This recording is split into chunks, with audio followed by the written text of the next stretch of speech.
So start off where I left off. Um, I got arrested and she got arrested the same day as I did. I got arrested for theft and she got arrested for theft. And we was booked into Greene County Jail. Both of us was.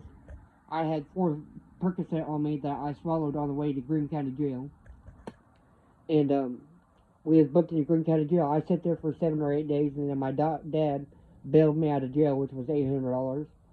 So I was out free, and then she sat 23 days, and then got out on her own recognizance, which means she got out for free and not had to pay any money. If you don't know what getting an OR means in the state of Illinois, which is for free. You don't have to pay anything. Well, anyway, long story, and she ends up going to my mom's. I call her mom, but it's Patty Matthews' house. I've known her all my life. Me and her son are best friends. We went through school together, and we spent a lot of time with each other. So I walked down to her house one day, and magically she appeared there. Phil Hostman, the second in command of the sheriff's office, dropped her off at Patty's house. So I didn't know she was there at the time.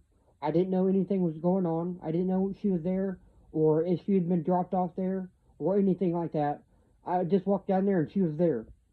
Well, she goes running through the house back to the back porch, which the back porch is, there's no exit to the back porch. You have to go through the front door to exit the house. Well, anyway, she runs back there and my mom, Patty, is smoking a cigarette. She goes, "What the hell's going on with you two?" She's like, "He's trying to hurt me. The cops told me not to talk to him when I got out of jail." She goes, "What the hell did you do?" I said, "Yeah, I want to know what the hell she did too, because she shouldn't talk to the cops for like 4.5 hours without me. So she must be telling something." Well, then after going back and forth with her, arguing with her for like an hour, 2 hours almost 2 hours, 2.5 hours, I argued with her. She finally breaks down and tells me everything. She tells me that she told the Whitehall cops that I was pawning beer steins out of her basement that her mom collected from her bar that she no longer has. And there were small ones, medium ones, and the big ones. And the big ones, she said that the pawn shop was giving us at least $400 for the big ones, and we took like 12 or 13 of them in too. There was totes full of beer steins that we was taking in. This whole basement was full of them, and me and her both had pawned beer steins out of our basement to the pawn shop. In my defense, she told me that the beer steins was given to her from her dad. Her dad passed away from a car accident, and he left her a farm, left her and her sister a farm, and a bunch of money, and she told me that he left her the beer steins. So I thought I was in the clear on pawning them when we needed money, when money was getting tight. Well, anyway, I guess that was wrong. Them beer steins were her mother's, and her mother didn't give her permission to pawn them or take them or get rid of them at all.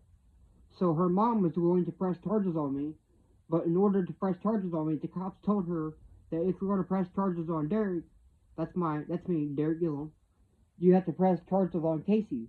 Also, her name's Casey Fermio. She's from Winchester, Illinois, and now she's with my buddy Sean Matthews. They live in Hillview, Illinois. I don't care. I'm blasting them on Facebook and YouTube. I don't care if people know where they live or not. I want them to know what they've done to me, she has done to me. And before you know it, I was in court on theft charges. So I'm going to court, going to court, going to court. My first plea deal was 8 years. They offered me 8 years for this theft felony. I said, "Fuck no, I'm not doing 8 years. I can't do 8 years. I can't stay away from my son that long." Well, the lawyer renegotiated. They went back and forth, and they come up with 6 years. I'm like, I still can't do 6 years in prison. There's no way.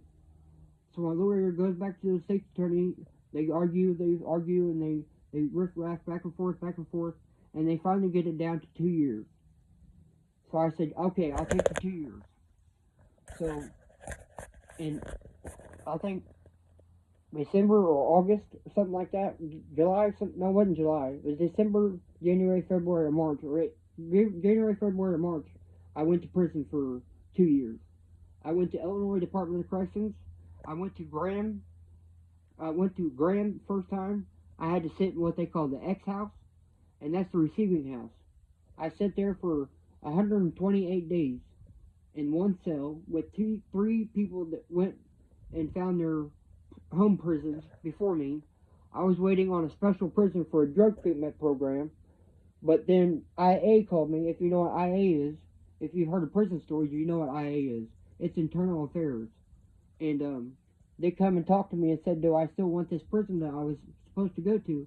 I said yes. But then they put me on the bus the next day to Vandalia, Illinois. I was in Vandalia Department of Corrections. So I went there for an entire year.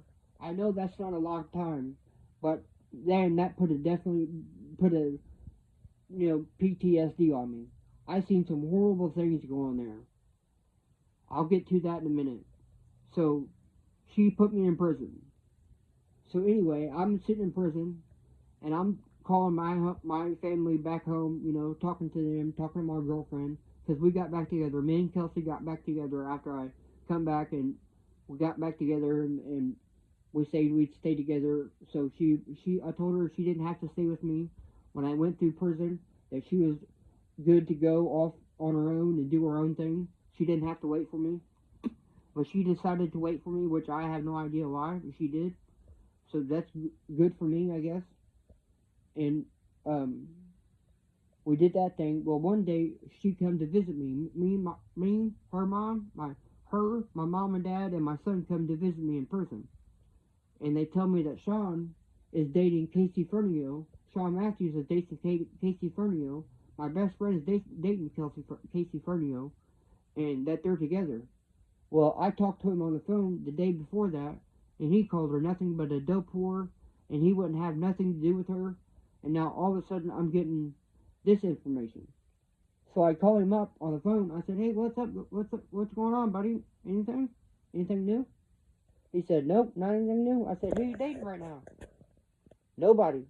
I said, "I'm gonna ask you just once and one time only. Are you dating Kelsey Fermium?" He took a pause. He paused for a long, long time. Didn't say a word. I said, "Hello, are you still there?" I thought he hung up on me. But he said, "Yeah, I'm dating her."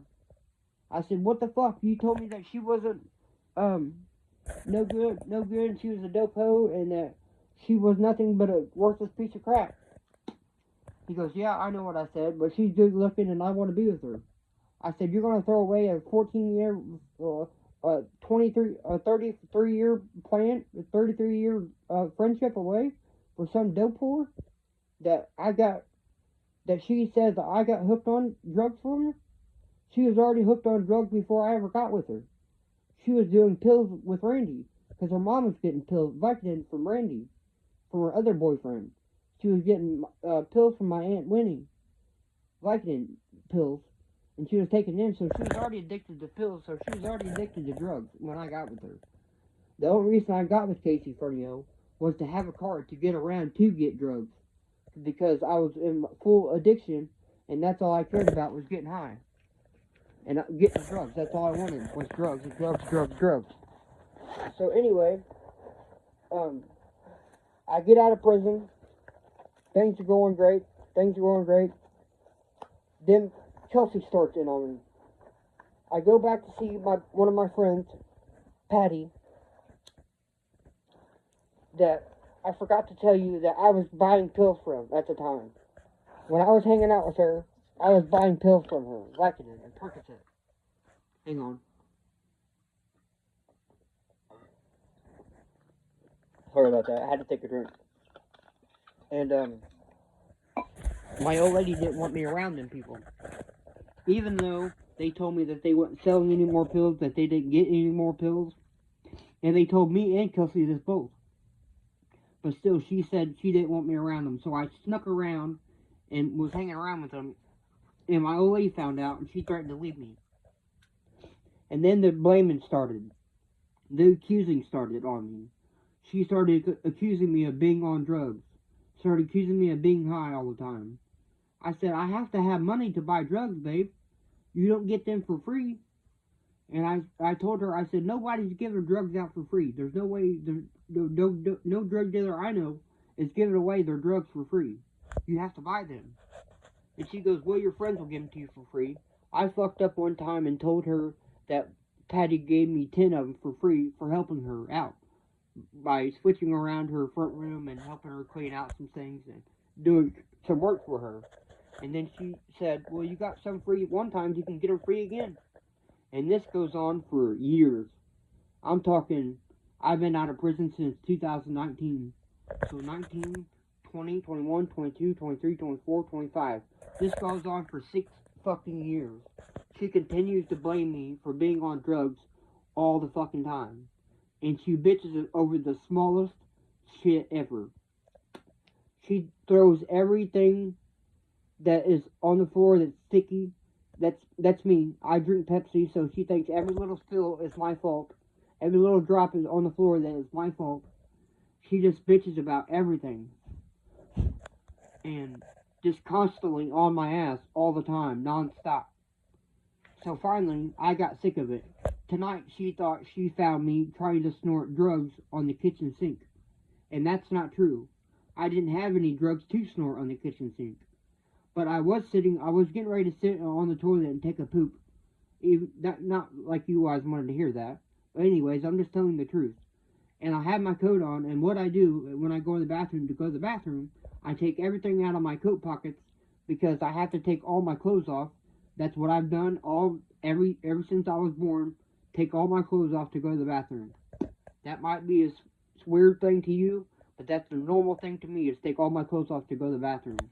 Well, I take everything out of my coat pockets except to have my coat on, and I was sitting on the toilet, and I just got up to put everything on the sink, and she walked in on me.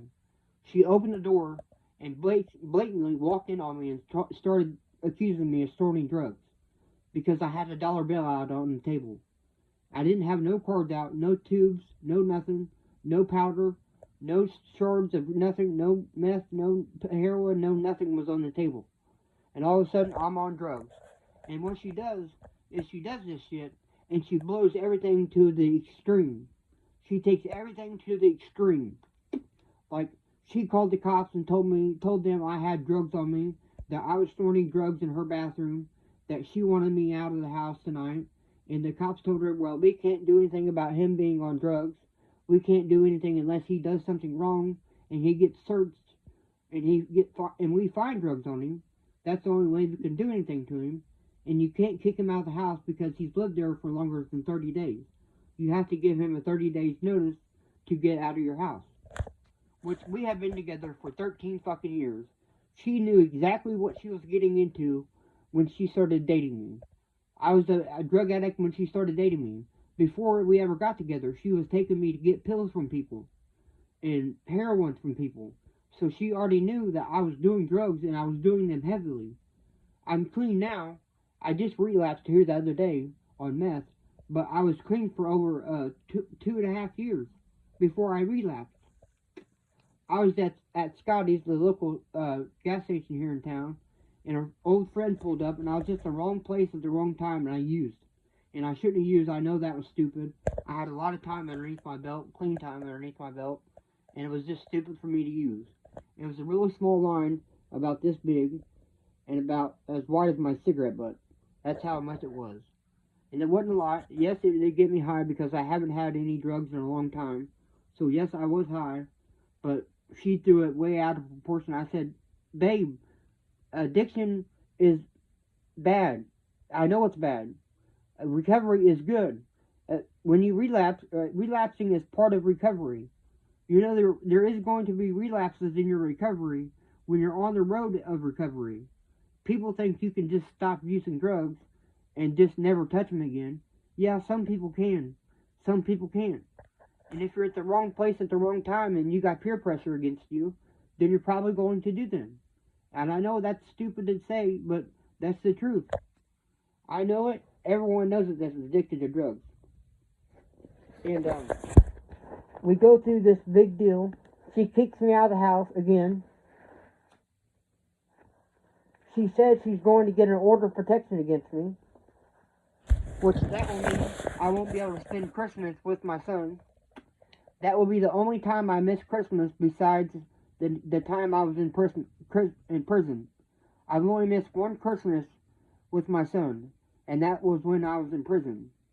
So I hope to God that she doesn't get an order protection against me, so I can at least spend Christmas with my son and get the holidays over with and spend time with him and not spend time with her because she's doing all this bullshit for no reason.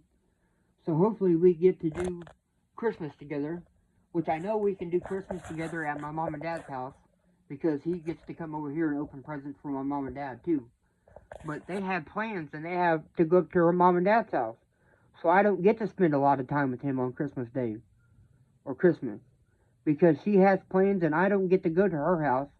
I'm not allowed around her mom and dad or her family because her family talks shit about me all the time, saying I'm no good, saying I'm just a no good, worthless piece of shit that's never going to amount to anything. I've had a hard life. I've had my dad a long time ago.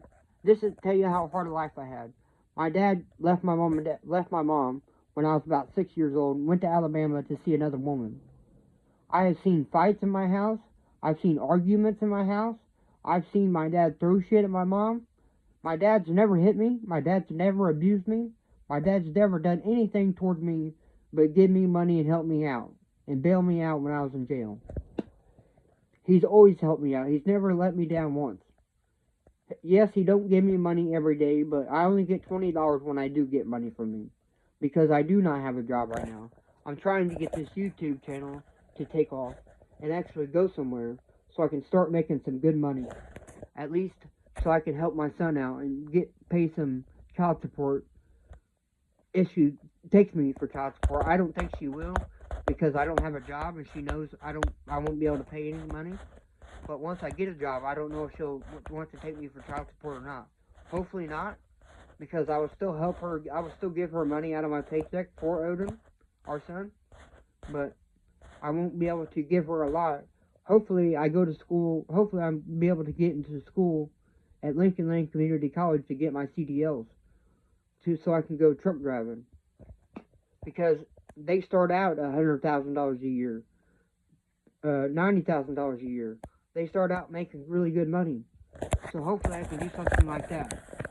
And just start living my life and find somebody new that won't throw my past up in my face all the time. And will show me the love that I deserve. And show me the respect I deserve. And show me that they really want to be with me all the time.